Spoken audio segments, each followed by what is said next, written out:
نہیں ہے موت کی ایکوریسی خدا کے لیے۔ میں اسی لیے بعض خرافات کی طرف اشارہ کرتا ہوں، یاد رکھیے گا خرافات کی سنگینی بہت شدید ہے۔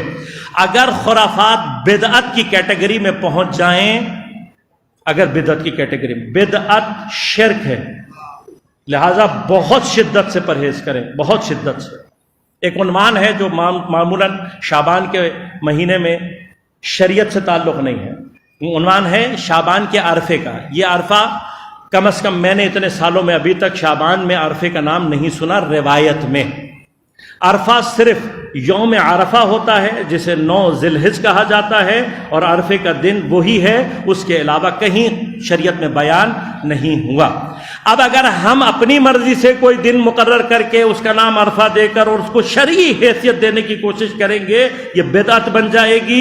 آپ پھر اپنے مرحوم کو ثواب نہیں پہنچا رہے ہوں گے، بلکہ آپ کو بدعت کا عقاب پہنچ رہا ہوگا۔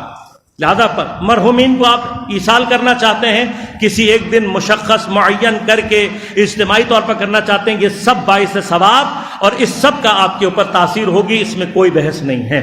لیکن کسی دن کو اپنی مرضی سے کوئی دن قرار دینا کہ جس کے پیچھے روایت کا کوئی سہارا موجود نہ ہو، اس سے بے شدت پرہیز کریں، شدت کے ساتھ۔ کیوں؟ اس لیے کہ جب آپ کسی چیز کو اپنی طرف سے نام دیں گے تو وہ بدعت ہے، اور بدعت